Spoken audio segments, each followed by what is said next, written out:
Сайн байцгаана уу үзэгч та бүхэнд амралтын өдрийн мэндийг хүргэе. За 7 хоногийн бэмб нэм гаргуудад Орхон аймагт болж өнгөрсөн томоохон онцлог үйл явдлуудаас бэлтгэн хүргэдэг тойм мэдээллийн хөтөлбөр эхэлж байна. За өнгөрөх 7 хоногийн хувьд Орхон аймгийн хэмжээнд томоохон үйл явдал өрнөсөн 7 хоног байсан юм а.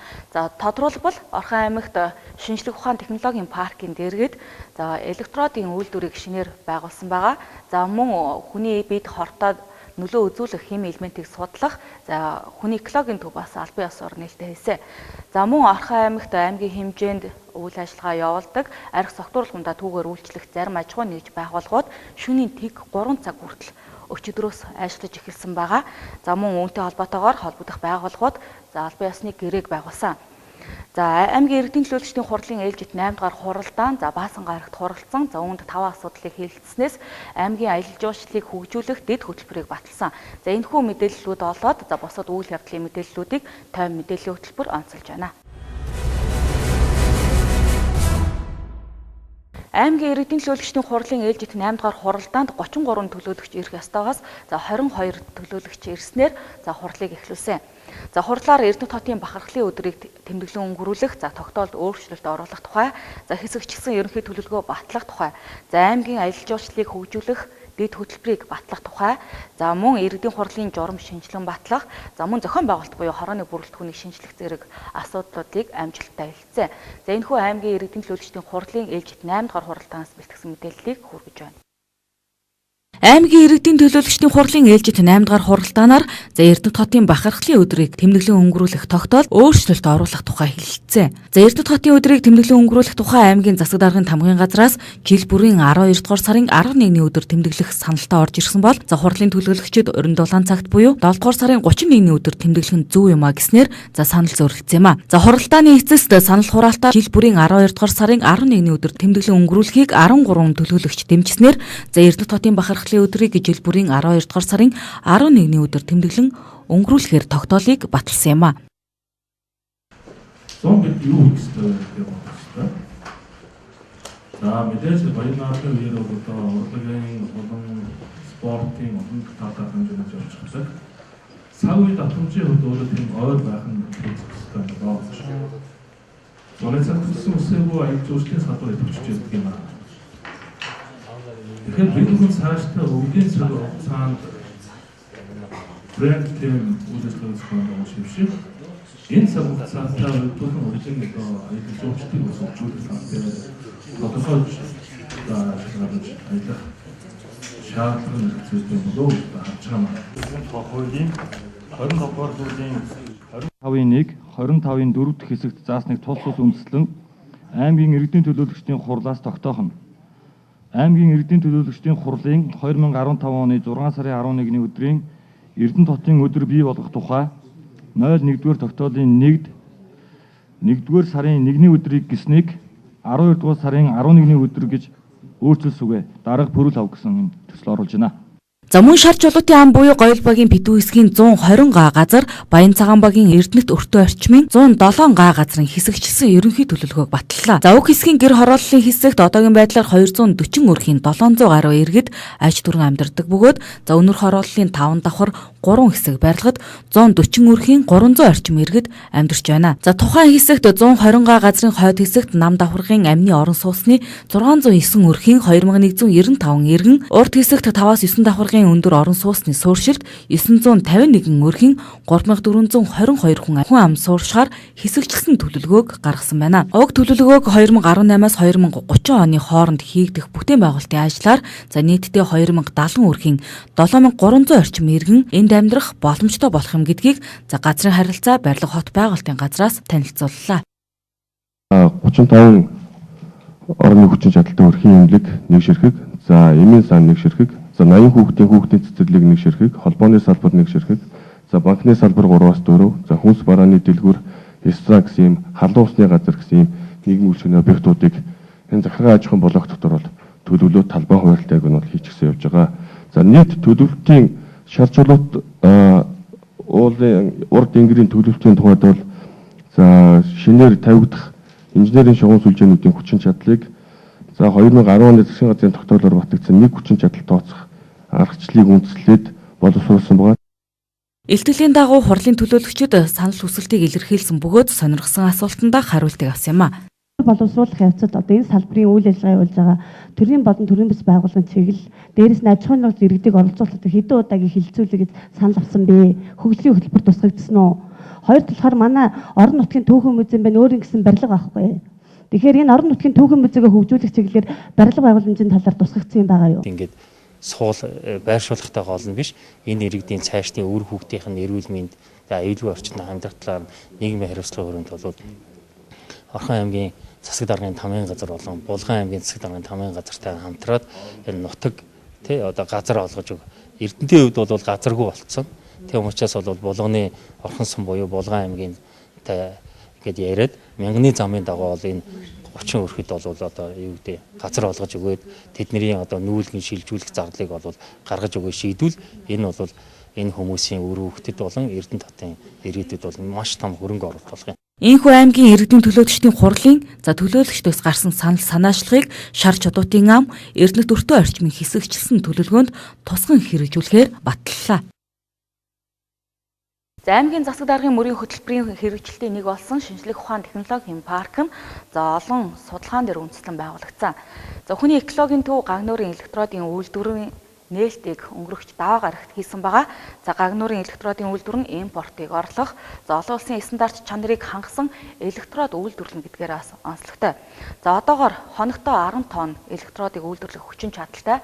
Цаашдаа хоногт хөрөмжөө нэмэх тусам бүтээгдэхүүн үйлдвэрлэх хүчин чадал нэмэгдэж, үүнийг даган Монгол улсаас электрод үйлдвэрлэгч бусад улс руу гарах санхүү эдийн засгийн урсгал орон нутагт төвлөрөх юм боломж хүрдэх юм а. Орхон аймгийн засаг даргын санаачлагаар байгуулагдсан Эрдэнэт шинжлэх ухаан технологийн парк нь орон нутгийн өмчит аж ахуйн тооцоот үйлдвэрийн газрын статусаар үйл ажиллагаагаа явуулж байна. Уулуурхай барилга дэд бүтцийн салбарын бүтээн байгуулалтанд өргөнөөр хэрэглэгддэг гагнуурын электродын хэрэглээний дийлэнх хувийг манай улс импортоор авдаг. Эрдэнэт үйлдвэр компани гэхэд л үйлдвэрлэлийн үйл ажиллагаанд өдөрт 60 тонн гагнуурын электрод хэрэглэдэг. Эрдэнэт шинжлэх ухаан технологийн паркын эрдэмтэд энэ хэрэгцээг олж харснаар олон улсын ISO 9007 2008 стандартын шаардлагад нийцсэн олон төрлийн ган, нээрж гагнах 3 төрлийн электродын үйлдвэрийг ашиглалтанд орууллаа. Энэ үйлдвэр нь хоногт 10 тонн гагнуурын электрод үйлдвэрлэх хүчин чадалтай. Энэ төрлийн бүтээгдэхүүнийг тогтмол их хэмжээгээр хэрэглэдэг Эрдэнэт үйлдвэр оюу толгой гээд томоохон үйлдвэр аж ахуйн нэгжүүд манай улсад үйл ажиллагаагаа явуулдаг нь импортыг орлох боломжтой гэж харж байгаа юм а. Тухайн үйлдвэрийн тоног хөрөмжийн зардалд орон нутгийн төсвөөс 100 сая төгрөг зарцуулсан бол шинжлэх ухаан технологийн паркийн судлаачдын туршилт судалгаа зарим төрлийн тоног хөрөмжийг шинээр зохион бүтээж ухсарсан. Ингэснээр 750 орчим сая төгрөгийн өртгөөр босох үйлдвэрийг 250 сая төгрөгөөр эхлүүлж хяналтыг хийж чадсан байгаа юм а. Нээлтийн арга хэмжээний үеэр Эрдэнэт үйлдвэр компани гагнуурын электродын хэрэгцээг хангах хүсэлт эрүүлжээ. Электродны үйлдвэр яг одоо хэвийн өөрийн хүчин чадлаар ажиллах юм бол өөрийн өртгийг 2 жилийн дотор бүрэн нөхөөд бүрэн одоо явах ёстой. Зах зээл дээрх маш их одоо судалгааг бол хийгдсэн. Олон төрлийн электрод байна, олон төрлийн нэр төрөл байна. Энэ дотроос хамгийн өндөр чанартай олон улсын стандарт нийцсэн электрод үйлдвэрлэж эхэлсэн. Томоохон эрхлэгчид үйлдвэр техникийн газрууд, Улаанбаатар барилгын салбар энэ бол маш том зах зээлтэй бүтээгдэхүүн. Бусад аймаг орон нутгад хамгийн анх удаа Орхон аймаг шинжлэх ухааны технологийн парк гэж орон нутгийн өмчит аж ахуйн тооцоотой үйлдвэрийн газрыг байгуулж ажилласан байгаа.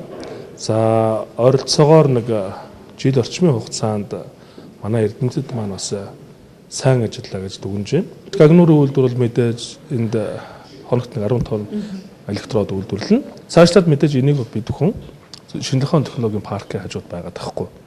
Аж үйлдвэр технологийн парктайгаар хамтраад бид нар тухайн парк руу хувь руу шилжүүлэх алхмууд хийгдэнэ. Ингээд энэ шинжлэх ухааны технологийн парк маань зөвхөн гагнуурын электрод хийх үйлдвэр хүний экологийн төв гэхгүй өшөө цаашлаад өөр ямар үйлдвэрүүд байгуулж болох боломж олцсон гэдгийг судлаж бас ажил хэрэг болох тал дээр ажиллана.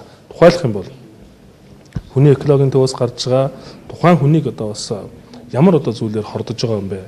Юунаас болж энэ хордлого үүсэж байгаа хүн өвчлөх боломж нөхцөл бүрдээд байгаа юм бэ гэдгийг судлаад тэрийг сармжуулах бүтээгдэхүүн боловсруулах үйлдвэрүүд байгуулах гэм зорилтыг тавьж байгаа. За Эрдэнэт шинжлэх ухаан технологийн парк нь хим, биолог, нано биотехнологийн лаборатори байгуулах зорилтыг дэвшүүлсний үр дүнд за хүний экологийн төв буюу химийн лабораторийг мөн ашиглалтанд оруулсан юм а. За тус төв объект нь ус, хөрс, агаар болон бүх төрлийн хүнс, гоо сайхны бүтээгдэхүүн, эм бүтээгдэхүүн, ахуйн хэрэглээний бараа материалаас хүний эрүүл мэндэд сөрөг нөлөө үзүүлэх 22 төрлийн хүнд металл, 5 төрлийн металл бус химийн элементийг тодорхойлох юм а. Хүнд металлуудыг ер нь тодорхойлдог одоо лаборатори Монголд ер нь бараг байхгүй. Тэгээд одоогийн байдлаар бол дандаа хүн рүү чиглэсэн үйл ажиллагаа явуулж байгаа. Цаашдаа болохоор хөрс, ус, агаар гэдэг бүхэл зүйл дээр тодорхойлно.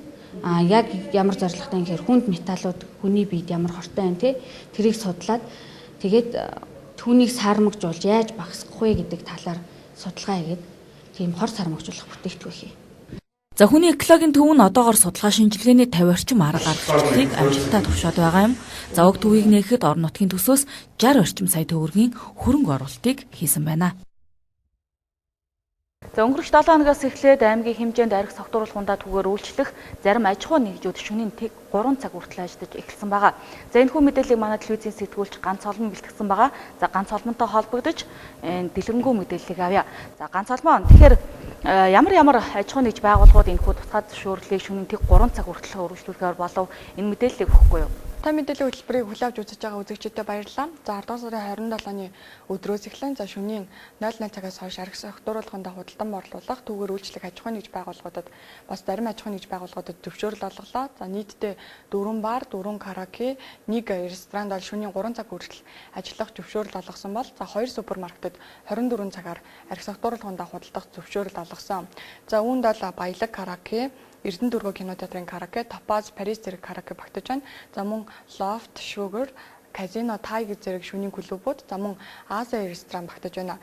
За харин супермаркетуудын хувьд төгөл ихтлгүүрийн мини маркет, одоо үйлчлэгээний төвийн Хаймарт супермаркетууд тухайн өдрөөс эхлэн 24 цагаар ажиллах боломжтой болж байна. За эдгээр байгууллагуудтай өнгөрсөн 7 хоногт аймгийн цэцэг даргын тамгын газраас хариуцлагын гэрээ байгуулсан үйл явдал боллоо.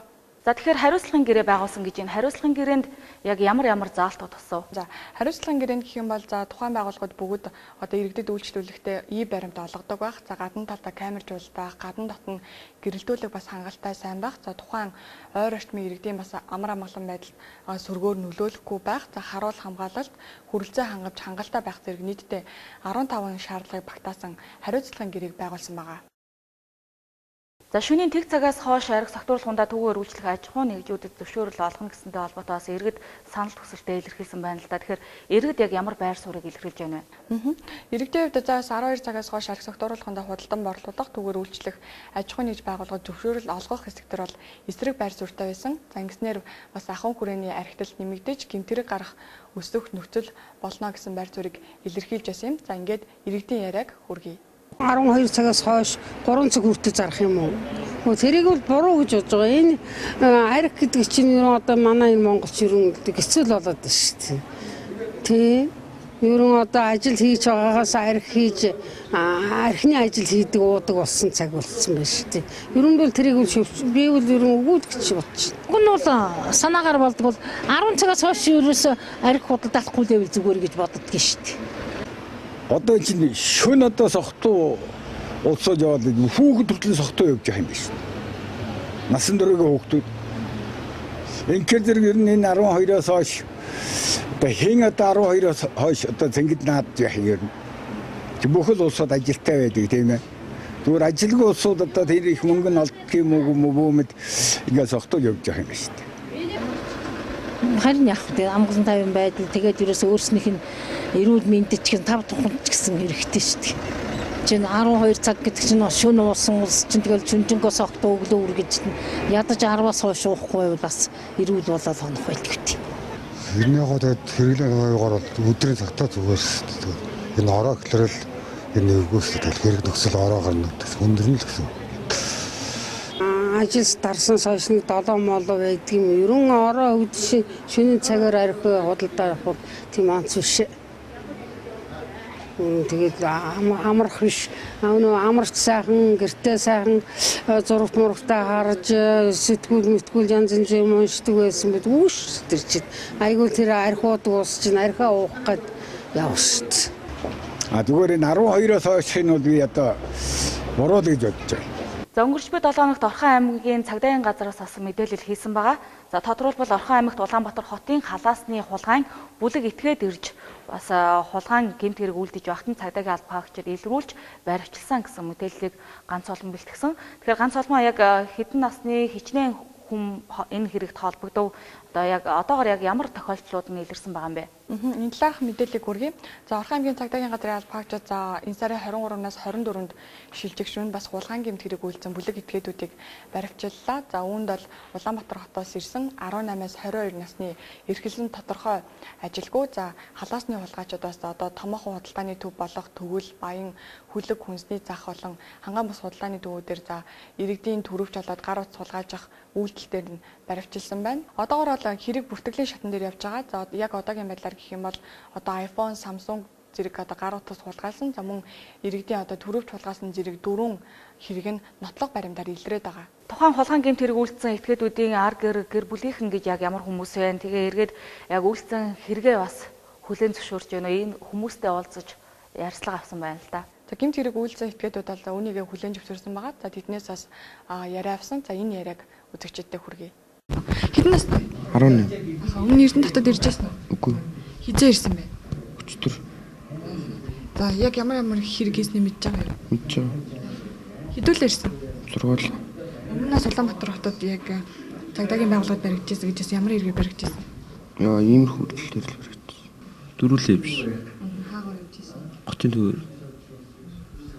Хичнээн хүмүүсийн дөрөв. Хин юу нэрэндээ ирээ гэсэн? Бүгдэр л. Юу авсан бэ хүмүүсээс? 3 утас. 100 өнөрлөө шүү дээ. Тэр уцаа яагаад гэдэг вэ? Уцаа цогц. Эрдэнэт 3 зураал ирсэн. Хулгай идэггүй зугаалыг аван гарсан. Бус насны хөвгөд тэлгээд. Тийм өөр битгийгээр. Урчиг дээр юм да. Айлас зүрхтэйгаад тэгвэл урцгаан дээр өргөцсөн. Тухайн айл хүн байсан. Байхгүйсэн. Зургатаа явчихсан байна. Ламбарт явахгүй л. Хэдэн цагийн үед? 11 цаг.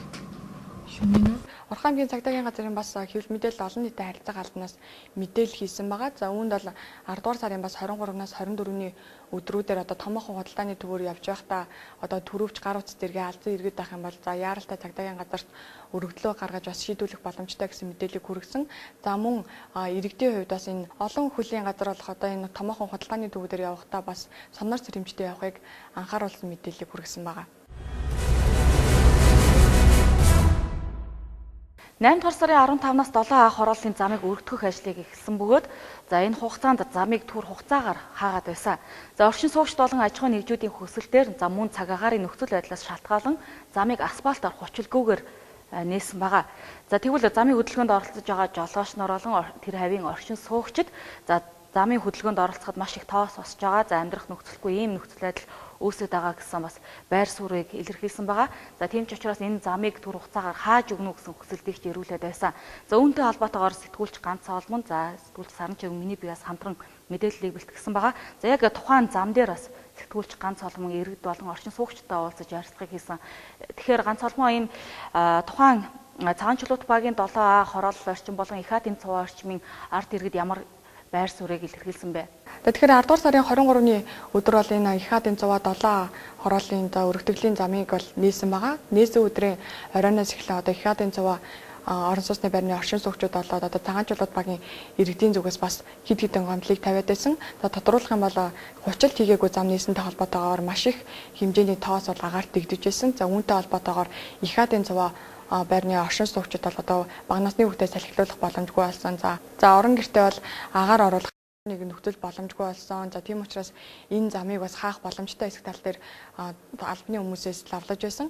За харин цагаан чулуут багийн одоо үйлчилгээ эрхэлдэг аж ахуйн нэгж байгууллагын иргэдийн хувьд за энэ замыг бол хааснаар одоо тэдний ашиг орлогот бас цөргөөр нөлөөлнө гэсэн одоо өөр байр суурийг иргэд илэрхийлж байсан юм.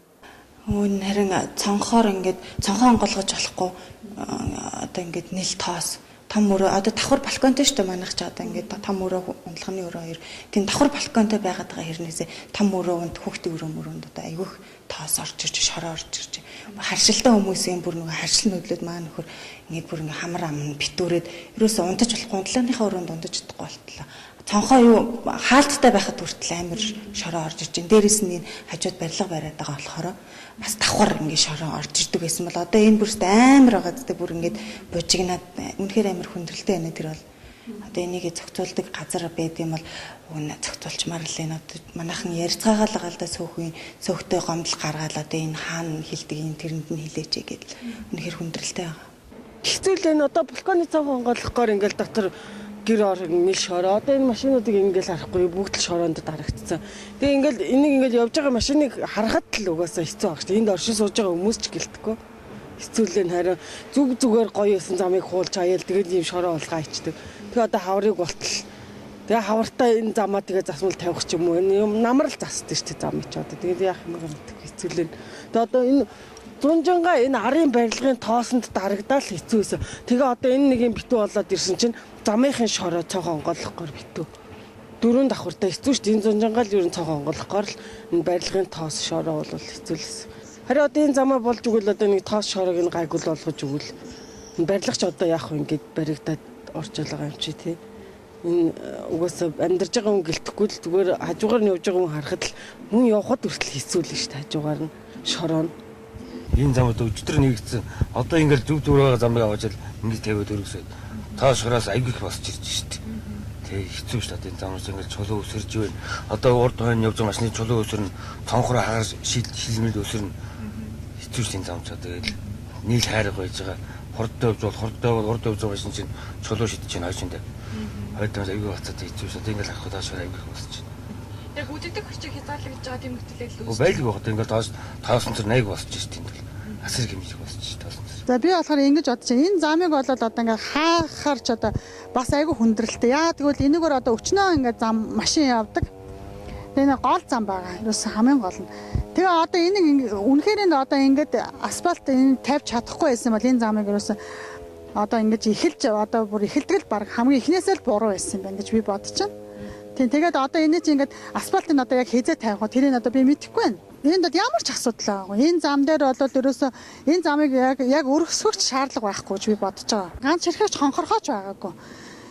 Яг жоохон нарийнхан л байсан баг. Гэтэ бол нарийн ч гэсэн энэ дээр ямар төвжирл одоо болоод зам ам нь нэвдэрсэн бол хамаалаа. Одоо энэ зам дээр ингээд энэ замаа шинчлээд ингээд засна гэсэн тийм ерөөсөө байгаагүй. За баярлалаа. Яг тухайн үед бас бид хоёр холбогдож байхад за би аймгийн засаг дарганы тамгын газар ирж холбогдох албан тушаалтнаас асан мэдээлэл авахар ирсэн байгаа. За яг энэ мөчид гүйцэтгэгч компани болон GP Express компани захирал Батцаахан аймгийн засаг даргын орлогч Бат Жаргал нар яг энэхүү асуудлаар хэлэлцэж за ямар шийдэлд хүрэхээр бас ярилцаж байсан юм а.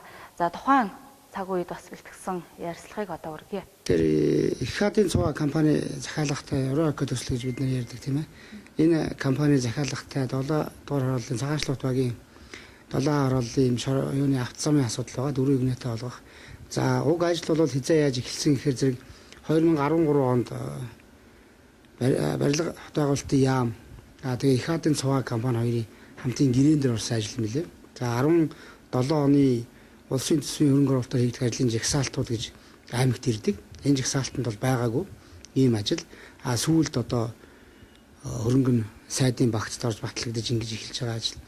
Үзэгчд маань эрдэмтчүүд маань сайн мэдж байгаа ажил анхлын эхлэхдээ бол аймаг орнтой мдээгүй. Энэ тийм учраас бас яг хэсэг өвлөө ойлголцол бий болсон тийм ээ. Уг ажил бол ийм түүхтэй, ийм ажил. За одоо бол яаж нэхэр зэрэг цаг хугацаа нэгэн түүтэрчлээ. Ажил маань нэлээд оройтож эхэллээ. Ийм учраас бид нар бол одоо тэгээ дээрээс нь тэнд үйл ажиллагаа явуулж байгаа аж ахуйн нэгжүүд айл өрхөдийн гомдол нэлээд гарсан. Тийм учраас нэгэнт одоо асфальт тавьж болохгүйгээр ийм цаг хугацааны хувьд дүрм зөрчиж байгаа эргээ чанаргүй болох магадлал үүссэн учраас бид нар компани гүйцэтгэгч компанитай ярьж байгаад нийлгэж байгаа нийлэх арга хэмжээг авсан аюулгүй байдлыг хангаад за одоо орчин суугчдаас нэлээд тоос бослоо гэдэг асуудал ирж байгаа юм билээ. Бид нар гүйцэтгэгч компанитай одоо яг энэ асуудлаар ингээ яриа сууж хат тавх орж ирлээ. Шороо ус нэлээд бас чийгшүүлэх арга хэмжээ авч байна. Бас хамаагүй ус асгуулна, шүн бас гулгаа усан шүн хасах градустай онж байгаа учраас мөс болж хөлдөөд бас нэлээд аюулгүй байдал алдагдах юм хүсэл бодолсоо үүсээд байгаа. Ер нь бол зам энэ жилдээ бол ингээ асфальт дэвсэхгүй ингээд ийм байдлаараа үлжөөд иргэжил бол бүрэн дуусахаар ингээ ажиллаж байгаа. 1.8 тэрбумын хөрөнгөтэй ийм ажил явагдаж байгаа. 20 дээр бол асфальт дэвсэхээр төлөвлөсөн байсан. Тэгтэл бол одоо тэр хугацаа бол хойшлсноос болоод одоо ингээ хөтөлбөрийн хугацаа технологийн шаардлага хангаж асфальт дэвсэж чадхаа очдог. Тэгээд бол аймаг орон нутгийнхаа удирдлагуудтайгаа уулзжгаад одоо асфальт нэг дэвсэж чадахгүй юм чинь одоо ингээ шороогоор ингээ аюулгүй байдлаа хангаад нээя гэд ярилцсан.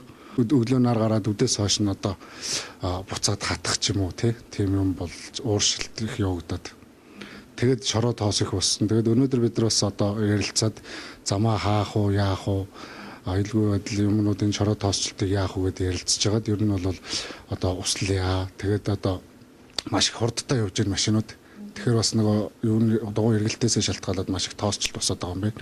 Тэгээд одоо 100 метрийн зайтай юунуудтэй одоо хаалт одоо нөгөө юу гэж ярьдаг шүү дээ. Тэг хурд сааруулагч.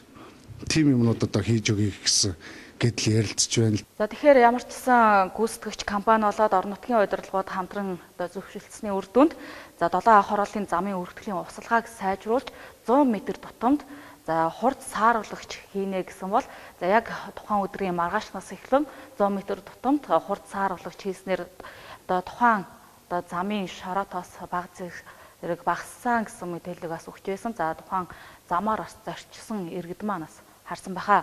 За өнгөрч буй 7 хоногт аймгийн иргэдийн төлөөлөгчдийн хурлын ээлжит 8 дахь хуралдаан хуралдсан байгаа. За үүн дотор засаг даргын мөрийн хөтөлбөр тусгагдсан 18 дэд хөтөлбөрийн нэг болох аялал жуулчлалыг хөгжүүлэх дэд хөтөлбөрийг баталсан. За энэхүү дэд хөтөлбөртэй холбоотой хэлэлцсэн асуудлыг одоо та бүхэнд хүргье.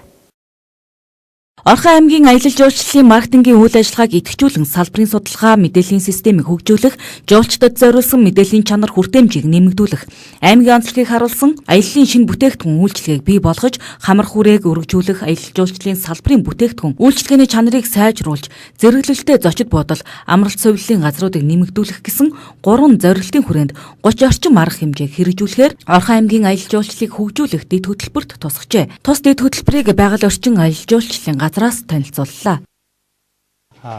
Тийм үйлчлэгийг маш сайн болгох хэрэгтэй байна. Одоо тийм шөнийн одоо үйлчлэгээний газрууд их одоо нэг дороос одоо тэгээд худалдаагаа хийждэг, тухтай ороо суугаа хоолоо идчихдэг, бүжиглждэг одоо гэдэг юм нийтийн номын сантаа, вайпата тийм үү ингээд цаашид зочдуудлын чиглэлээр бол ерөнхий хотын төлөв дээр бол дарга саяарчлаад 6 зочдууд 363 ортой ийм 6 зочдууд бол баригдахаар ерөнхий хотын төлөвлөлтөнд бол орцсон явж байгаа.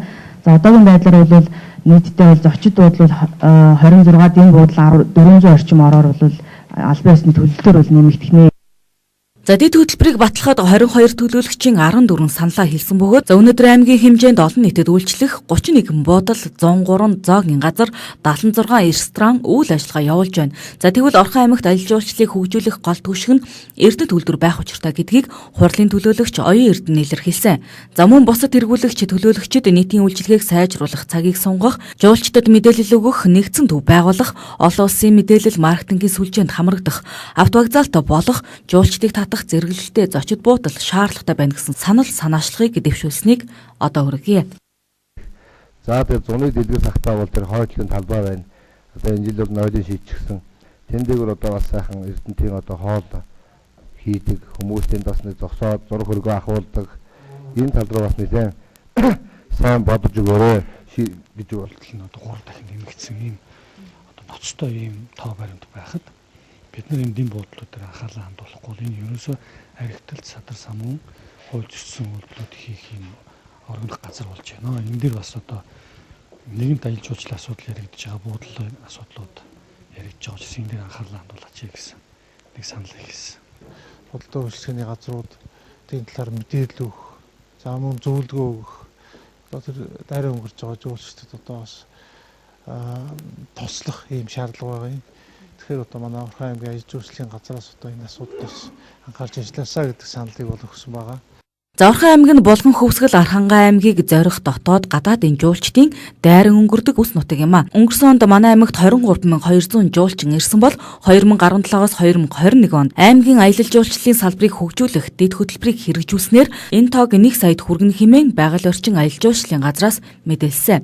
За үүний хүрээнд аймгийн түүх дурсгалын музейн байрлалыг стандартад нийцүүлэн шинжилэн барих, айргийн гоцгорын сайн биегийн олдвор дээр түшиглэн үзэр үйлчилгээ бий болгох, хөх Монгол цогцлборыг бүрэн утгаар нь ажилуулах боломжтой төдийгүй. За дээрх хөтөлбөрийг 4 жилийн хугацаанд хэрэгжүүлснээр өөрийн орон нутгийн онцлог нөөц бололцоонд тулгуурлан аялал жуулчлалыг хөгжүүлэх, таатай орчинг бүрдүүлэх, салбарын өрсөлдөх чадварыг дээшлүүлэх, хөвсгөл далайг чиглэсэн олон улсын аялал жуулчлалын дундын түшиц газар болно гэж тооцоод байгаамаа. За өнгөрч буй 7 хоногт аймгийн засаг даргын тамгын газраас эрүүл мэндийн салбарын эмч ажилчид мөн боловсролын салбарын багш ажилчдад тодорхой хэмжээний мөнгөн урамшуулал олгохоор болсноо мэдгдсэн. За тодорхойлбол эрүүл мэндийн өслөг үйлчилгээнд хамрагдаж эмчилгээ хийх гэж байгаа ажилчдад 300 мянга, за мөн засвар үйлчилгээ хийх гэж байгаа эрүүл мэндийн салбарын эмч ажилчид болоод боловсролын салбарын эмч багш ажилчдад за 1 сая хүртэлх төгрөгийн мөнгөнд тусалцаа үзүүлэх болсноо мэдгдсэн юм а. За энэхүү мэдээллийг сэтгүүлч ганц олгон бэлтгэсэн байгаа. Дэлгэрэнгүй мэдээллийг хүлээн авч үзнэ. Өнгөрсөн сарын 21-26-ны өдөр за багш нар талин нэмэлт зорилгоор сануулгах ажиллагаа зарласан. Орхон аймгийн сургууль цэцэрлэгийн 45 байгууллагын 1800 орчим багш ажилчид оролцож байсан юм. За одоогийн байдлаар боловсрол соёл урлагийн яамнаас 300 мянган төгрөгийн нэг удаагийн дэмжлэг үзүүлэхээс өөрөөр талин нэмүүлэх талаар ямар нэгэн шийдвэр гараагүй байгаа юм. За мөн өнгөрсөн сард эрүүл мэндийн салбарын эмч ажилтнууд талин нэмүүлэх зорилгоор бүсийн онцлогоо эмчилгээний төвд 50 жагсаал цуглаан зохион байгуулсан. Гэсэн ч одоогоор энэ чиглэлээр яам тамгын газраас ямар нэгэн авч хэрэгжүүлсэн ажил байхгүй байгаа юм. За багш эмч нарын дундаж цалин 500 орчим мянган төгрөг байгаа нь тэдний нийгмийн хэрэгцээг хангахад хүрэлцдэггүй гэсэн шалтгаанаар цалингаа нэмүүлэх хүсэлт хүргүүлсэн ч ямар нэгэн бодиттой шийдэлд хүрээгүй байна. Тиймээс аймгийн засаг даргын тамгын газраас багш эмч нарын нийгмийн хэрэгцээг хангах нийгмийн дэмжлэгийн сангийн үйл ажиллагаа явуулах журмыг хилэлцэн баталлаа. За энэ хөтөлбөрийн хүрээнд төлөвлөгөөнд багтсан нэг том ажил бол багш эмч нарын нийгмийн дэмжлэгийн сан үйл ажиллагааг эхлүүлэх байгаа. Тэгэд өнгөрсөн сарын зөвлөлийн хурлаар энэ хэлцээс энэ эмч багш нарын нийгмийн дэмжлэгийн санг ингээд журмыг батлуулсан. За энэ нийгмийн дэмжлэгийн сан маань бол за багш нар эмч нар маань цалин хажуугаар бас өөрийн амьдралын гинти асуудлыг шийдэх, сурч боловсрох, за амьдрах орчноо сайжруулах, залуу эмч багш нар бол байр орон сууц судалтаа авах гэдэг ингээд амьдралынхаа нийгмийн асуудлыг шийдэхэд гинти асуудалд энэ журмын дагуу өргөдлөө бичээд нийгмийн дэмжлэгийн сангаас дэмжлэг авах бололцоо бүрдэж байгаа. Нийгмийн дэмжлэгийн сангаас зарим төрлийн дэмжлэг авах төрийн үйлчилгээний албан хаагчид нь за тухайн байгууллагада 3 жилийн хугацаанд тогтвор суурьшилтад ажилласан байх ганцхан шаардлага тавьж байна. Ер нь бол шаардлага дээр маш олон энэ ажлын хэсэг гарч журмыг боловсруулах ажлын хэсэг дээр ч гэсэн маш олон яригдсан. Ямар нэгэн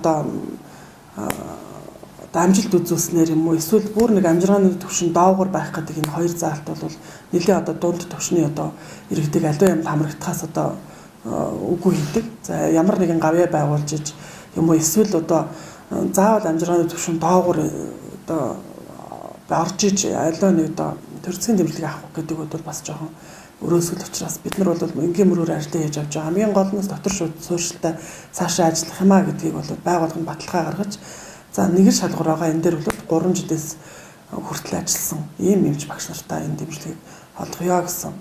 Эмч багш нар за эмнэлэг зөвлөлд үзүүлэх, хэвтэн эмчлүүлэх, ажил мэргэжлийн ур чадвараа дээшлүүлэхэд зориулан 300 хүртэлх мянган төгрөгийн дэмжлэг үзүүлэх бол амьдрах орчноо сайжруулан засвар их, шинээр орон сууц худалдаа авсан залуу албан хаагчдад 1 сая хүртэлх төгрөгийн дэмжлэг үзүүлэх юм. Дэмжлэг авах багш эмч нар өөрсдийн харьяалах байгууллага болох за эрүүл мэндийн газар, боловсрол соёл урлагийн газарт өргөдлөө өгөх шаардлагатай. За эрүүлсэн өргөдлийг улиралдаа нэг удаа ажлын хэсэг хуралдан шийдвэрлэж дэмжлэг үзүүлэх хэсгийг шийдвэрлэх юм. Энэ жилийн тухайд 20-30 сая төгрөгийн санхүүжилт байгаа учраас 3000 орчим багш эмч нар хамрагдах боломжтой. За тиймээс нэг хүнд нэг л удаа дэмжлэг үзүүлэхээр тусгажээ. За сүүлийн 1 сарын хугацаанд Эрдэнэбагийн нутаг дэвсгэрт том аврын автомашинууд шөнийн цагаар үнс зөөрлөж Тухайн багийн нутаг дэвсгэрт байрлах карьерт болж байгаа талаар иргэд маш их шүүмжлэлтэй хандж байсан.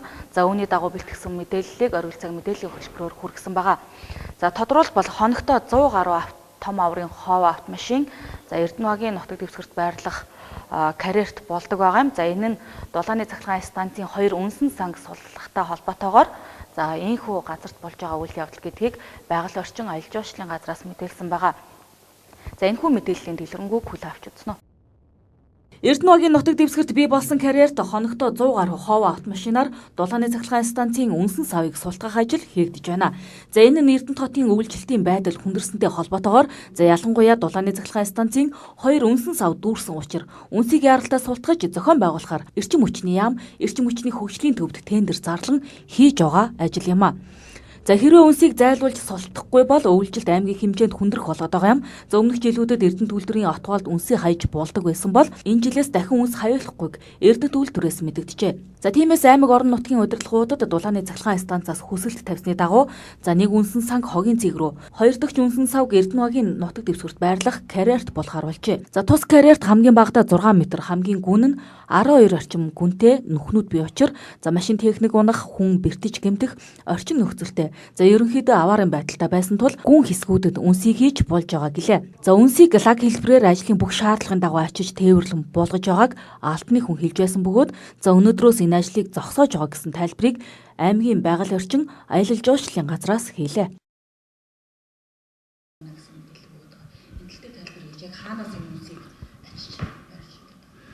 За энэ манай Орхон аймгийн Эрдэнэ хотын үйлчлэлтийн байдал маш их хүндэрсэнтэй холбоотой. Ялангуяа манай дулааны станцын 2 үнсэн сав дүүрсэн үйлчлэлт хүндэрч байгаатай холбоотой Монгол Улсын засгийн газраас энэ үнсийг одоо яах юм арга хэмжээ бол зохион байгуулад одоо яамн дээр тендер зарлалтаа ингээ хийгдэж байгаа ажил байгаа.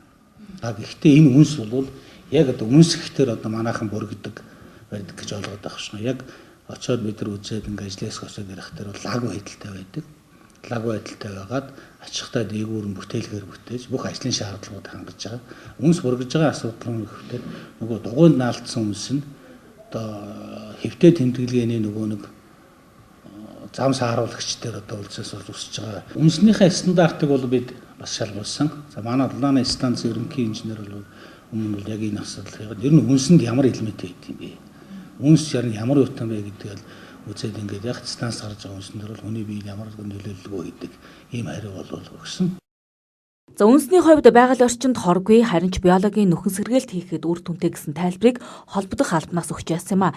За энэ ажлыг эрчим хүчний зохицуулахаараа эрчим хүчний хөгжлийн төвөөс Эрдэнэ хотын дулааны цахилгаан станцын 2 үнсэн санг суллах, далан гүндэрлэх төсөл хэмээн хэрэгжүүлж за нутгийн буян компани хийж гүйцэтгэж байна. Орчны айл өрхүүдийн 5 тухайг алдагдуулж байгаа ч за энэ нь аймгийн бүх иргэдийн төлөө хийж хэрэгжүүлж байгаа нөхөн сэргээлтийн ажил бөгөөд за замын хөдөлгөөнд татарсан шөнийн цагаар хийж гүйцэтгэх шаардлагатай байгаа болон за энэ ажил эх оны 7 дугаар сар хүртэл үргэлжлэх төлөвтэй байгаа гэсэн тайлбарыг төсөл гүйцэтгэгч компаниас өгсөн юм а. Энэ яг хүлээлгэж өгөх нь эх оны 7 сарын 26 юм байна. Тэрнээс өмнө юугээ үнсэлүүд дуусахгүй бол станц 0 төсөлтийг хавилтай.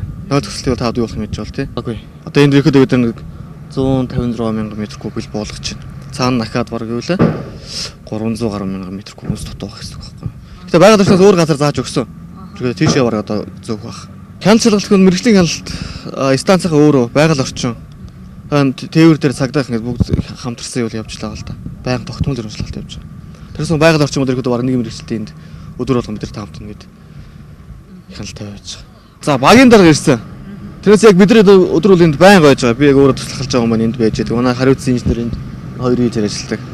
Яг бид нар дээр бол тэглээ хэлсэн нэг ч хүн ирээгүй одоогийн байдлаар өгнө. Одоо энэ үнсийг бид нар эх онд ингээд багтаа зөө дуусахгүй бол станц 0 төсөлтийг тийм хамгийн гол асуудал нэр болчиход байгаа байхгүй юу. Тэгээ эн чинь энэ тендер ч угаасаа эргээд эргэнэлэг нөхцөлтөөр явж байгаа. Манайх өөрөө хийж байгаа байхгүй юу. Тэгэхээр өвн одоо хаана ойлголцоод тус дэмжих юм дээрээ дэмжиж бид нар ч бас хариуцлагынхаа хэмжээнд ухамсарлаад те ажиллаа болно ингээд хурдан жургаа ичвэл эргээд бас хаана хэрэгтэй л ажил юм л да. Дулааны цахилгаан станцын хэвийн үйл ажиллагааг хангах нөгөө талаар хүний амнаас эрсдэж болох үс газрыг нөхөн сэргээх ажлыг хамтдхан нэг ажил болгосон нь энэ гэж байгаа юм а. За харин үнс нь хүний бие эрүүл мэнд хөрсөнд ямар нэгэн сөрөг нөлөөгүй бөгөөд за өнөөдрөөс тухайн газар нутагт үнс болох ажил дуусгуулж за газрыг тэгшлэх нөхөн сэргээлтийн ажил явагдах нэ.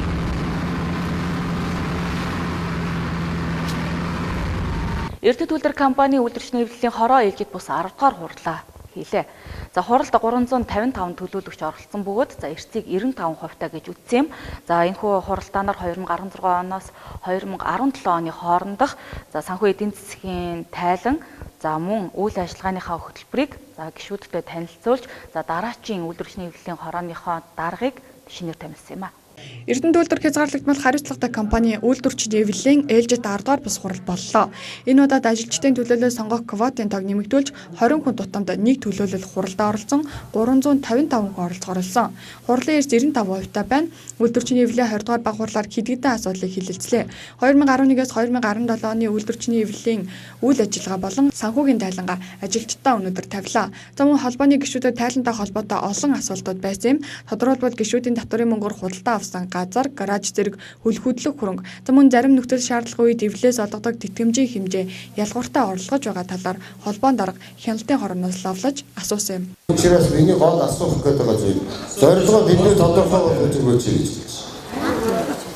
байна. Энэ хурлаас гарсан гол үр дүн тийм байх ёстой болов гэж бодож байна. Тийм ээ.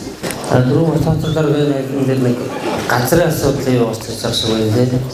Энэ ямар мөнгөөр хаанаас ямар газар вэ гэж өөргөө сайднаар гоо гарсан. Яг үнэн мөнгөний харж амжсангүй. Нэгдүгээр хоёрдугаар Монголын үйлдвэрчний эвлэлээс манай эрдэнэтэй үйлдвэрчний эвлэлийн хооронд хоёроо байр өгсөн гэдэг нэг сураг байдаг. Энэ яг үнэн үү? Хаана ямар хэний нэрээр явж байна юу гэсэн юм бол уралдгаар тол нэг 6 дугаар метрийн 9-р нууцтай хоёр гараж үйлдвэрчний эвлэлийн дээр худалдаж авсан гэсэн байдаг. Энэ яг бэйдэн авсан ямар дүргээр хийдэг авсан гэдэг вэ? Манай цэхийн хамт олонноор үйлдвэрчний хорооны хяншилх комиссийн одоо дарга гэсэн холбоон тушаалдаг бас онтон бас зүйл юунд ажилладаг. Тэгээ би энэ хамгийн гол нь юу асуух гэдэг нь вөхөр хяншилх одоо комиссийн тайлан ялангуяа манай эрдэнэ үйлдвэрийн эмнэлэг соёл зохицолбор нийтдээ 168 ажлагчтай энд бол ихэнх нь өрх толгойлсон эмэгтэйчүүд байдаг. Гэтэл манайд сүүлийн 4 жил удирдлагатай холбоотой зөрчлүүд гарч эрдэнэ үйлдвэрийн холбоо манай хороо дээрээс нь хянан шалгах комисс хамтарсан бид нар албан бичгүүдийг удаа дараа өгч манай дээр 3 удаагийн одоо хуулийн хэлтсийн шалгалт аудитын шалгалтууд орж ирсэн. Энэний одоо тайлан дүнг сая юу хэн шалгах комисс одоо өөрсдөө тайлан тусгасан уу? Энэ бол маш одоо их зөрчлүүд гарсан байгаа шүү дээ. Хамгийн гол нь яг хөө бид нар за дараа нэг бас энэ дээр мэргэжил шалтгаан өвчтөй хүмүүсүүдийн одоо эмчилгээнд 100 мянган төгрөг одоо өгсөн юу тогтоосон байдаг. Энэ болохоор яг хамтын гэрээ заасан байгаа. Гэтэл энэ 100 мянган төгрөгийг сүүлийн 4 жилээр эсвэл одоо жил хичнээн төгрөгийг одоо эмчилгээнд зарцуулж үлдэгдэл нь хэд байдгүй энийг одоо үлдэгдэл нь хаашаа одоо бас юм зарцуулагдаж байгаа гэдгийг бол би мэргэжлийн үнийн хувьд бол бас асуумаар байна. Баярлалаа. Үйлдвэрчний эвлэлийн хорооноос татвар төлдөг гишүүний гэрт за ажил явдал гарах, үзлэг, шинжилгээ, эмчилгээ хийлгэх, хаалгаанд орох зэрэгт 100 мянган төгрөгийн дэмжлэг үзүүлдэг. Үүнийг гачигдал гарсан гишүүн тус бүрт олгодог, ямар нэгэн шат дамжлага байхгүй гэдгийг хороон дарга хэллээ. Харин газар гаражийн асуудалд дараах хариултыг өгч байна. Газар гэдэг нь эрдэнэ үйлдвэрийн үйлдвэрчний холбоо ер нь анх шатныхаа байгууллагаас ахуулаад холбооныхоо төвшөнд өнөөдөр ганцхан гишүүдийн татварын орлого дээр л явж байгаа л да. Гишүүдийн татварын орлогоор бүх үйл ажиллагаагаа цалингаач одоо эндээс авч байгаа үйл ажиллагаагаач эндээс одоо зохицуулаад явж байгаа. Санхүүжилтээ эндээс явж байгаа. Тэгэхээр цаашдаа үйлдвэрчний үйл ганцхан гишүүдийн татварын орлогоор явхад одоо бас бэрхшээлтэй юм байна. Бас олон улсын тийм жишг байна. Хажуудаа нэг аж ахуйн одоо жижиг хэмжээний орлого олдог. Тэгээд доор хаяхад одоо гишүүдийн татварын орлогоор санхүүждэг үйл ажиллагаануудыг дотооддоо үлдээгээд байх энэ одоо нэг эдийн засгийн тийм нэг цикл бий болгоё гэдэг байдлаар тэр санаачлалуудыг гаргаад тухайн үедээ гүйцэтгэх зөвлөл тэргүүлэгчтэй хурлаас дэмжигдээд тэгээ ингээд энэ 3 машины гараашийн газрыг дуудлага худалдаагаар авсан. Дараа нь одоо тодорхой компанитай гэрээ хийгээд дээр нь гараж бариулсан. Одоо байгаа гэж би хэлэх гээд байна. Мөн өнөөдрийн хурлаар үйлдвэрчний эвлэлийн хорооны дараагийн даргаыг сонгоно. 10 дугаар баг хурлыг зохион байгуулах ажлын хэсэгт үйлдвэрчний эвлэлийн даргаад нэр дэвшсэн 6 хүн материалаа бүрдүүлэн ирүүлжээ. Эдгээрээс хуралд оролцож байгаа төлөөллийн дийлэнх олонхын саналаар сонгох юм. За 50 дээр нэмэх 1 журмаар сонгох бөгөөд эрсдэд хүрээгүй тохиолдолд хамгийн их санал авсан 2 нэр дэвшигчийн хооронд дахин санал хураалт явуулна. Тэгэхээр ер нь бол энэ баг хурлын ач холбогдол бол одоо нэлээд өндөр байгааг бол энэгээр эцсийн түвшингээр харж болно. За нөгөө талдаа болохоор зэрэг за 2011-ээс 17 оныг хоорондох одоо даргын тайлан тавигдж байгаа. За үйл ажиллагааны тайлан, санхүүгийн тайлан, дээрэс нь хянан шалгах зөвлөлийн тайлан тавигдж байна. За сая бол энэ удаагийн 10 дугаар баг хурлаар бол дөрмийн өөрчлөлтийн асуудлыг бол одоо хилэлцгээ болио гэсэн шийдвэр төрлөө. За учир нь бол одоо шинэ дарга одоо сонгогдсон, шинэ бүрэлдэхүүн одоо энэ хурлаас бол гарна. Тэгэхээр зэрэг энэ дээрээ бол одоо дөрмийн асуудлыг эргэж нухацтай байдлаар ярих ийм шийдвэр төрсөн. За тэгээ энэ хурлаар бол одоо энэ холбоонд даргын сонгуул явах гэж байгаа. За тэгэхээр зэрэг мэдээж бол хамгийн гол асуудал нь бол энэ хоёр тайлангаас гадна энэ холбооны шинэ удирдлага бүтэц бүрэлдэхүүний талаар бол асуудал бол байж байгаа. Үйлдвэрчний эвлэлийн хорон даргаад нэр дэвшигчийн эвлэлийн гишүүн дээд боловсралтай удирдан зохион байгуулж багаар ажиллах чадвартай хөдөлмөрийн насны иргэн байна гэсэн. Энэхүү шаардлагыг хангасан нэр дэвшигчид 2017-оос 2018 онд Эрдэнэ төлбөр хязгаарлагдал хариуцлагатай компани үйлдвэрчний эвлэлийн даргаад өрсөлдөн эхний шатны санал хураалтаар Баттуур Атар баярнаар хамгийн олон санал авсан. Хоёр дахь шатны саналын дүнгээр Баттуур дийлэнх олонхын саналыг авч Эрдэнэ төлбөр хязгаарлагдмал хариуцлагатай компанийн дараагийн үйлдвэрчний эвлэлийн даргаар сонгогдлоо. Дархан нэхий компани Орхон аймаг дахь нэрийн барааны дэлгүүр 10 дугаар сарын 26-наас 10 дугаар сарын 29-ний хоорондох өдрүүдэд өргөдгсөн үздэгслийн худалдааг зохион байгуулж эхэллээ. За тус өдрүүдэд Дархан нэхий компани 2017 оны шинэ загвар коллекцууд мөн үйлдвэр үнээр худалдаалагдах тул эрдэмтчүүд та бүхнийг өргөнөөр үйлчлүүлэхийг уриалж байна. Дархан нэхий компани нь үндэсний арьс шир нэхий дотортой хувцас хэрэглэлийг үйлдвэрлэн хэрэглэгч олны танил болсон. Тус компани нь дулаахан чих татаж халдрахгүй нэхий дотортой том хүн хүүхэд бүх насныханд зориулсан гутал мөн орчин үеийн Аз, Европ загварын нэхийдэл савхин хүрэм, арьсан зүнх хүүхдийн нэхий дээлнүүдийг өнгө загварын өргөн сонголттойгоор үйлдвэрлэдэг бөгөөд Орхон нэрийн барааны дэлгүүрээр та бүхэндээ үйлчилж байна. Тэгвэл 10 дугаар сарын 26-наас 10 дугаар сарын 29-ний өдрүүдэд Дархан нэхий нэрийн барааны дэлгүүр өргөдгсөн үздэгслийн худалдааг зөвхөн эрдэмтчүүдэд зориулж үйлдвэрийн үнээр бараа бүтээгдэхүүний өргөн сонголттойгоор худалдааг явуулж эхлэв байна. Манай дэлгүүр нь болохоор нэрийн барааны дэлгүүр ер нь бүх бараа үйлдвэрийнхаа үнээр зарагддаг. Тэгээд одоо эрдэмтчүүдэд зориулаад 4 өдрийн өргөдгсөн үздэгслийн худалдаа зохион байгуулж байгаа. За ерөнхийдөө арьс шир байгаа, ажлын хувцас, нэхийнүүд дотортой савих, хүүхдийн гутал тэгэл том үний гутал гэл ерөнхийдөө бүхэл өвлийн шин загварууд бол бүгд ирсэн байгаа. Эхний 250 мянган төгрөгнөөс дээш худалдаа авалт хийсэн үйлчлүүлэгчдэд ЭЖ хайпермаркетаар үйлчлүүлэх эрхийн бичгийг гардуулна. За тиймээс эрдэнэчүүд та бүхнийг өвлийн дулаан загварлаг хувцас үйлдвэрийн үнээр авах боломжтой болж байгаа юм а. За өргөдгсөн үздэгслийн худалдаа 10 дугаар сарын 26-наас 10 дугаар сарын 29-ний хооронд зөвхөн 4 хоногийн турш үргэлжлэх тул та бүхэн яараарай. Манай хаяг булган явах зам дагуу их залуу самбарын зүүн талд Дархан нэхий нэрийн барааны дэлгүүр. Харилцаа утасны дугаар 94 90 21 20.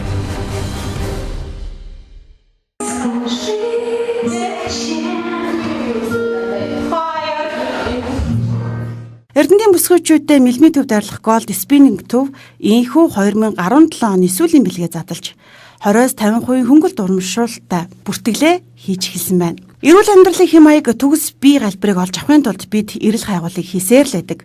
Яг ямар дасгал булчин хөгжүүлэх үү? Ингүүл аль нь илүү үр дүнтэй вэ? Хаана юу хийвэл хурдан жингээ хасах уу? Яаж хоолбол булчингийн мас маань нэмэх үү? Яавал хурдан турж гойлог болох вэ гэд олон асуултууд араасаа ундардаг. Үүн дээр нэмээд ямар төрлийн дасгал хийвэл хурдан залхаж уйдахгүй, тууштай байж чадах вэ гэдэг бол олон хүний хувьд их чухал зүйлээ. Тэгвэл танд нэгэн сайхан таата мэдээ дуулгахад спиннингээр хичээснээр жингээж хасна, булчин чүүжин үүнээс гадна зүрх судасны үйл ажиллагаа сайжирч төсвөр төвчээртэй болдог байна. Хэрвээ та жимд явж байгаа бол булчин үргэлжлэх хүчний дасгалуудыг тус нь хийх хэрэг гардаг. Тэгвэл спиннингээр хичээлж байгаа хүмүүсийн хувьд нэгэн зэрэг амжуулдгаараа маш том давуу талтай. Ер нь нэг удаагийн спиннингийн хичээл нь ойролцоогоор 400-аас 600 калорийг шатааж биеийн бүх булчин жигэд ажилуулдаг юм байна. Ер нь энгийнээр тайлбарлах юм бол спиннинг нь дугуйтай аэробикийн тасгалын нэг хэлбэрээ. Дээр нь спиннинг нь багаар хийдэг эрчимжүүлсэн суурин дугуй тасгал бөгөөд хүмүүсийн хүч чадал дээр төвлөрч ажилладаг. Спиннингээр хичээлж байгаа хүмүүст тусгай дугуйн институтэд зориулагдсан хүндрүүлэгчтэй суурин дээр маш эрчимтэй дасгалуудыг мэрэгжлийн багшаар заалгаж, эрчтэй хөгжтэй хөгжимдөр хийдгээрээ онцлог. Нэг удаагийн хичээл ойролцоогоор 40-45 минут үргэлжилнэ. Энэ хугацаанд танд эрүүл биеийг мөн эрүүл гойлог биеийг хамтд нь өгөх болно. Манай спиннинг төв маань нэгдээд 9 сарын 4-өөс эхлээд нэгдсэн байгаа. Тэгээ үйл ажиллагаагаа эхлээд удаагүй байна. Тэгээд манай бусад спиннингийн төвүүдээс юугаар онцлогтой гэхээр шинэ тоног төхөөрөмжтэй шинэ үйл ажиллагаатайгаа эхэлж байгаа нь онцлогтой юм аа. Тэгээд бас нэг зүйлийг дурдж хэлэхэд аэробиктэй хослуулснаар аэробик спиннинг хоёрыг хослуулснаар илүү давуу үр дүнтэй байна гэсэн үг. Агаар зүйлтэй хувьд бол манайх бол маш сайн тоноглогдсон байгаа. Тэгээд мөн нэг удаа хичээлэхэд бол 10 гаруй хүнтэй хичээлнэ. Спиннинг аэробик хоёрыг хослуулснаар спиннинг дээр дугуун дээр жигээд бидний одоо нөгөө илүүдл өөх маш шатснараа баг зэргийн арьс маань сулардаг байгаа. Тэрийг хүндрүүлэгчтэй аэробик хийж тэрийг булчингаа чангалж арьсаа чангалдаг байгаа. Хэр үр дүнтэй ер нь бол яг аэробик спиннинг хоёр маань нэг удаа хичээлэхэд бол 500-аас 1000 кг шатаадаг байгаа. Хүн тус бүр дээрсээ арай өөр байдаг.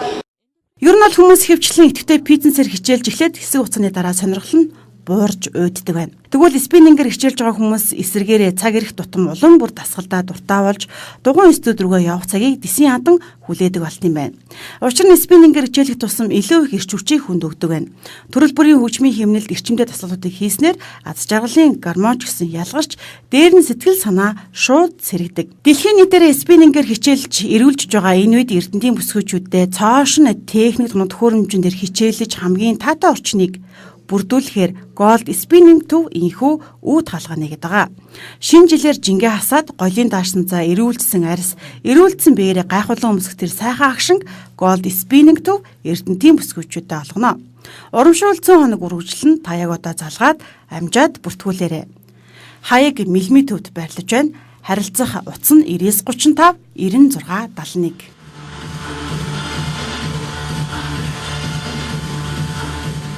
Үзэгчдээ бүхэн тодруулга харилцааг хүргэж байна. За өнөөдрийн тодруулгад Десертний хувьцаат компани гүйцэтгэгч захирал Баатар Зол оролцож байна. За Десертний хувьцаат компани ээлжид бус 6 дугаар хувьцаа эзэмшигчдийн хурал болж байгаа юм байна. За энэ талаарх мэдээллийг хүргвэл за хизэнээс эхэлсэн бэ? Ямар асуудлыг хэлцэж байгаа вэ? За сайн байна уу. За хувьцаа эзэмшигчдийн хурал бол одоо эхлээд явагдаж байна. За энэ удаагийн ээлжид бус хувьцаа эзэмшигчдийн хурал маань ичний санал хураалтаар явагдаж байгаа. Ичний санал хураалт гэдэг маань бид нэр мэдээллүүдээ айл өрхүүдэд хүргэж байгаа. Тэгээд тэр айл өрхүүдээс саналын хуудасаар дамжуулаад шийдвэрийг энэ компанийн шийдвэртэй санал нийлж гин үгүй юу гэдгээ бүглүүлээд авна гэсэн үг. За яг зохион байгуулалтын хувьд бол бид нэр айл өрхүүдээрээ биечлэн нэг баг маань бол гараад айл өрхүүдээрээ явна. Хувьцаа эзэмшигчтэйгээ гэрт нь очиод мэдээллүүдээ хүргээд бас манай Десертний хувьцаат компани маань компанийнхаа мэдээллийг бол хувьцаа эзэмшигчдийн сонин хэлбэрээр бол бас хүргэдэг. Та бүхэн бол сайн мэдж байгаа л да. Өмнө нь 5 удаа бид нэр зохион байгуулсан байгаа. За энэ удаагийнхаа ч гэсэндээ бас сонин маань бол бас хүргэгдэнэ.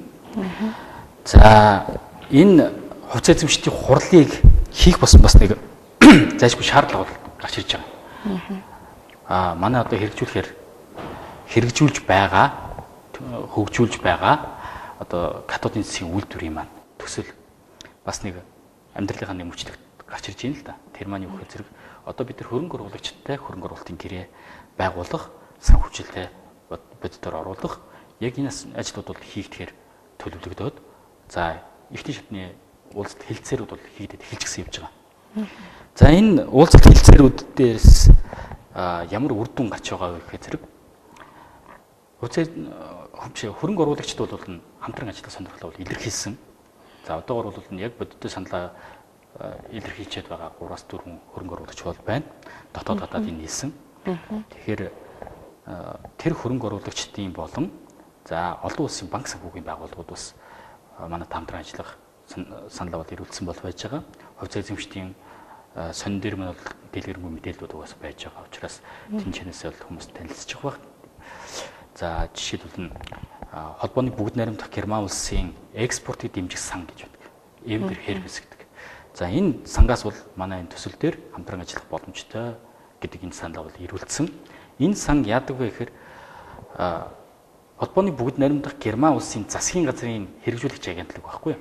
Манайхаар зөвлөж явах юм бол Монгол улсын хөгжлийн банк гэдэгтэй адилхан.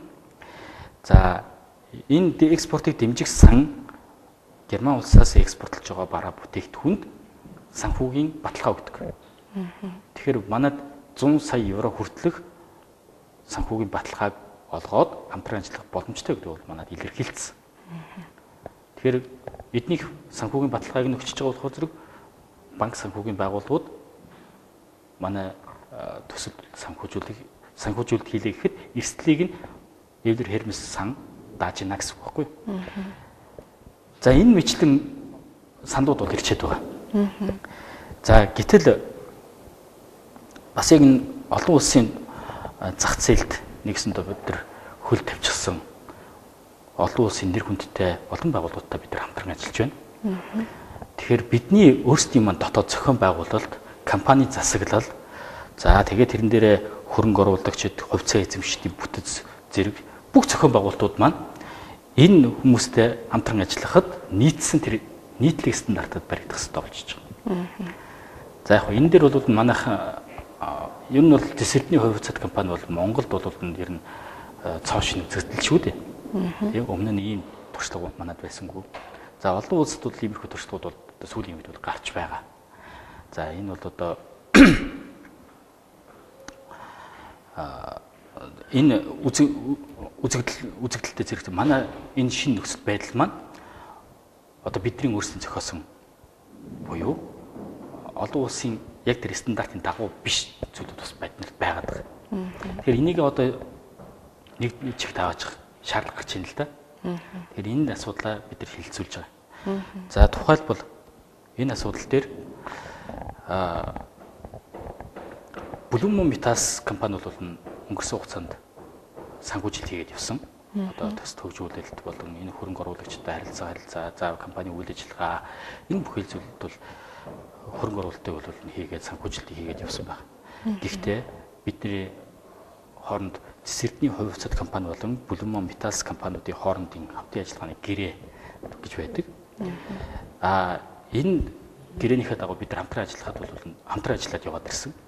Энэ гэрээ маань тэр олон улсын стандарт шаардлагад нийтлэг сонирхолт нь бол бас зарим талаар нийцэхгүй байна гэдэг зүйл нөгөө хөрөнгө оруулагч талууд маань гаргаж тавиад байгаамаа. За өөрөөр хэлбэл тэд чинь 100 сая евро хүртэлх тэр хөрөнгө оруулах гэдэг нь шүү дээ. Санхүүжилтөд олох гэдэг. Тэгэхээр тэдний оруулж байгаа хөрөнгө оруулалт эрсдэлгүй байх хэрэгтэй. Ямар нэгэн эргэлзээ тэнэгэлзэл хэдэрт байх ёсгүй баг. Гэтэл Бүлүмөн Метас цэцэрлэгний хувь хүчит компани маань хоорондоо болохоор зэрэг онцгой нөхцлөөр тийм хамтран ажиллах гэрээтэй байж идэг. Одоо хөрөнгө оруулагчдын зүгээс тавьж байгаа хүсэлт маань Бүлүмөн Метас цэцэрлэгний хувь хүчит компани яг аль бие усны хувьцаа эзэмшиж болооч гэдэг ийм хүсэлтэд тавиад байгаа. Тэр өнгөрсөн хугацаанд бол бидний 8 тэрбум гаруй төгрөг санхүүжилт бол Бүлүмөн Метас компаниас бол хийгдсэн байдаг. Тэгэхээр одоо тэр нэгсэндээ компани өөр авлагын харилцаа үүсэж байна гэсэн үг шүү дээ. Тэгэхээр энэнийг хувьцаат хөрвүүлэх ийм шаардлага гарч иж байгаа. Нөгөө талаасаа бид нар компанийнхаа хэлбэрийг бас өөрчилдөх ийм хэрэгцээ бол гарч ирээд байна. За хувьцаат Монгол улсын яг хууль болон санхүүгийн зохицуулах хороо үнд цаас зах зээлийн талаар хууль журам дүрмүүдийн дагуу бид нар бүх материалуудаа бүрдүүлээд өгөх ёстой. За бид нар тодорхой хэмжээгээр материалуудаа бүрдүүлээд өгсөн. За зарим талаар зарим мэдээллүүд маань тэр зарим дүрм журамд бол бас нийцчихгүй байна.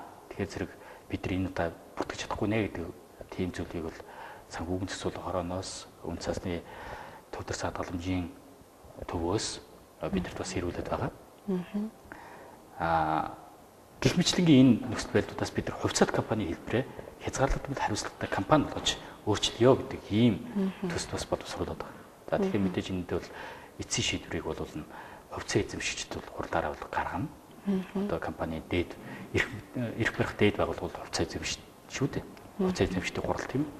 Тэгэхээр энэ мэтийн 2-3 асуудлуудыг бид нар шийдвэрлэхийн тулд энэ удаагийн хувьцаа эзэмшигчдийн хурлыг зохион байгуулж байгаа. Тэгэхээр яг жишээний хувьцаат компанид маань одоогийн байдлаар Орхон аймгийн хичнээн иргэн хувьцаа эзэмшдэг бэ. Яг ингээд мэдээж нэлээд өндөр тоогаа тэр иргэд маань бүгд яг энэ хувьцаа эзэмшигчдийн хуралдаа оролцох уу? Бас энэ эдгээр иргэдийг бүгдийг нь оролцуулах талаар яг мэдээлэл яг яаж хүргэж байгаа вэ? За. Жишээний хувьцаат компани маань Орхон аймгийн 24500 иргэн хувьцаа эзэмшдэг. Нийтдээ 24 сая 500 мянга орчим хувьцаа эзэмшдэг байна. За энэ хүмүүст бид нар мэдээлэлээ жигд бүгдэнд хүргэх зорилгоор зохион байгуулалтыг хийгээд ажиллаж байна. Нийтдээ 60 гаруй хүний бүрэлдэхүүнтэй зохион байгуулалтын баг бол гараад ажилд орсон явж байгаа. За энэ баг маань дотор 2 хэсгээс бүрдэж байна. Нэг хэсэг нь яг айл өрхүү дээр ороод хаалгын төгшөөд гэртэнд ороод за хилцэж байгаа асуудлуудад бүгдийг танилцуулаад тэгээ саналуудаа бас аваад ингэж явж байгаа. За нөгөө хэсэг маань офис дээр төвлөрч суугаад за зарим хүмүүс маань офис дээр хурж ирээд саналаа өгөх бүрэн болцоог бол нээгээд ингээд хоёр зэрэг ингээд ажиллаж байгаа. Бүх зохион байгуулалтанд манай багийнхан бол орчихсон. Одоо ингээд эд ажиллаад явж байна. Хувьцаа эзэмшигчдийн одоо яг Эрдэнэтийн ард иргэдийн бас нэг хүлээлттэй байгаа асуудал бол яалтчгүй төслийн явц байгаа. Ер нь одоо яг төсөл маань яг ямар шатнд явж байна? Ямар ажлууд урьдчилсан байдлаар хийгдчихсэн байгаа вэ? За өнгөрсөн жил гарангийн хугацаанд бид нар холбооны бүгд найрамдах Герман улсын Кристалл групп гэж байдаг юм. Аж үйлдвэрийн бүтээн байгуулалт техник эдийн засгийн судалгаа тооцоо энэ чиглэл дээр бол нэлээд өндөр мэрэгжсэн. Жилдээ 300 гаруй төсөл хэрэгжүүлдэг. Дэлхийн 80 гаруй улсад одоо үйл ажиллагаа явуулдаг ийм том групп байдаг юм л да. Энэ групптэй бид нар хамт ажиллагааны гэрээг бас байгуулад энэ группээр бид нар техник эдийн засгийн үндэслэлийг, банкны техник эдийн засгийн үндэслэлийг боловсруулах ажил бол хийлгэлээ. За энэ ажил маань бол дуусаад бид нар тайлан бүх зүйлүүд бол хүрээгээд авчихсан байж байгаа. За одоо яг тэдний Кристалл группийн хийсэн тэр техник эдийн засгийн үндэслэл дээр үндэслээд одоо Германы экспортыг дэмжих сан бидэрт саналаа ирүүлчихсэн. За гадаад дотоодын 3-аас 4 хөрөнгө оруулагч нар бол яг хамтран ажиллахад бэлэн байна. Одоо гэр хэлцээр дээр орё гэдэг саналаа бол ирүүлчихсэн. Ингээ явж байгаа. Яг одоо энэ ээлжид бус хувьцаа эзэмшигчдийн хурлын дүн одоо яг хийзээ гарах мэдээж хувьцаа эзэмшигчдээс бол харилцаа адилгүй санал мэдээж гарах байх. Энийг боловсруулаад одоо жишээ нь хязгаарлагдмал хариуцлагатай компани болсон тохиолдолд яг энэ хувьцаа эзэмшигчдэд гарах өөрчлөлт байх уу? За мэдээж байлгүй яах вэ? Энэ хувьцаа эзэмшигчид нар маань бол бас өөрсдийн гэсэн эрх байгаа. Ямар эрх байна вэ гэхээр энэ компани гаргаж байгаа шийдвэртээ санал нийлэхгүй байх хэрэгтэй. Санал нийлэхгүй байгаа хувьцаа эзэмшигч нар өөрсдөө эзэмшиж байгаа хувьцаагаа компанид буцаагаад худалдах бас хэрэгтэй. Тэгэхээр тэр эрхийг бол бид нэр эдлэхээр бол төлөвлөсөн байгаа. За өнгөрсөн хугацаанд бид нар бас олон улсын байгууллагуудтай, олон улсын санхүүгийн байгууллагуудтай хамтран ажиллаж байгаагийн хувьд бас тэдний стандарт шаардлагад нийцүүлэхийн тулд бид нар бас үнэлгээний ажлуудыг бол хийсэн. Тэс эрдэнэ хувийн өнөөдөр энэ 24 мянган хүний эзэмшиж байгаа энэ хувьцаа яг бодит үнэлгээ хэд байна вэ гэдэг. За энэ үнэлгээний ажлын үр дүнд бол энийг бол Монгол улсын үнд цаас хөрөнгөний зах зээлд бол нэлийн тэргүүлэгч компани болох Арт Капитал Групп бол хийсэн байгаа. За энэ үнэлгээгээр нэгж хувьцааны үн бол 105 төгрөг юм байна гэдэг ийм зүйлийг бол одоо тогтоосон байгаа. За гэхдээ манай зарласан үнэл болохоор 2014 онд бид нар нэгж хувьцааны үнийг болохоор 1000 төгрөгөөр зарсан байдгийг. Тэгэхээр яг энэ 1000 төгрөгийн төгрөгөөр бас хувьцаа авсан хүмүүс байгаа. Тэгэхээр хувьцаагаа буцааж байгаа тохиолдолд тэр хүмүүсийн эрх ашиг бас хөндөгдөх гээд байгаа. Одоо 105 төгрөг. За 100,000 төгрөгөөр би нэг 100 хувьцаа авчихсан байсан чинь буцаага тодтолж авах болохоор 105 төгрөгөөр нэгийг нь яаж гарч ийн буцаага тодтолдохоор хамаагүй хохиролтой болох гэдэг нь тий. Тэгэхээр бид нар энэ асуудлыг шийдвэрлэхийн тулд бас нэлээд олон хувилбаруудаар төлөвлөж байгаа. За ямар ч хувьцаа эзэмшигчнээс хохирох ёсгүй гэдгээ бол тогтоосон. Тэгээд ямар шийдвэр гарсан бэ гэхээр оруулсан мөнгийг нь буцаан болгоно. Гэхдээ энэ өнгөрсөн хугацаанд энэ хүмүүс энэ компанид итгэл үзүүлсэн учраас тэр хүмүүсийг хохиролгүй байлгах үүднээс сар болгоны 1.5% хүүг тэр оруулсан мөнгөнд тооцоод за тэгээд дээр нь бид нар бас хувьцаа эзэмшдийн өнгөрсөн удаагийн хурлуудаар дамжуулаад бас урамшууллын хувьцаа, бэлгийн хувьцаа, за тэгээд хувьцаа задрах гэдэг энэ процессуудад бас явагдсан байдаг. Тэгэхээр тэрүүгээр орж ирсэн нэмэлт хувьцаанууд нь нэг бүрэн 105 төгрөгөөр тооцогдоод ингээд буцаан худалдах боломжтой компанид. Бас хязгаарлалтууд хариуцлагатай компани хувьцаа эзэмшиж болоод үлдэх бас боломжтой. Энэнийг шийдэх эрх нь хувьцаа эзэмшигчд өөрт нь бол байгаа. Бид нар бол төслийнхөө дараагийн шатанда бол орж байна. Одоо бүтээн байгуулалт хөрөнгө оруулалтын асуудлуудаа шийдэх хэмжээнд хүрээлээ гэсэн үг. Тэгэхээр энд цааш дараагийн алхамд орохын тулд зайлшгүй хийх ёстой шийдвэрүүд гаргах ёстой шийдвэрүүд бол бид нар ингээд гаргаж явах гэдэг байна л. Тэгэхээр энэ шийдвэртэй магадгүй та санал хэлэхгүй бол буцаагаад одоо компаниас гарч болно л гэсэн үг. Бас компанидаа үлдчих болно гэсэн үг. За баярлалаа. Тэгэхээр бас Эрдэнэт Орхон аймгийн хувьцаа эзэмшигчтэй танай компани зүгээс бас дэлгэрэнгүй мэдээлэл хүргэсэн явдалд баярлалж байна. За ингээд тодорхойлгоо ярилцлага өндөрлөж байна. За өнгөрч буй 7 хоногт Орхон аймгийн хэмжээнд болж өнгөрсөн үйл явдлын мэдээллийг таймлан хүргэлээ. За үзэгч та бүхэн амралтын өдрөө ая тухтаа сайхан өнгөрүүлээрэ баяртай үзэгчтэй.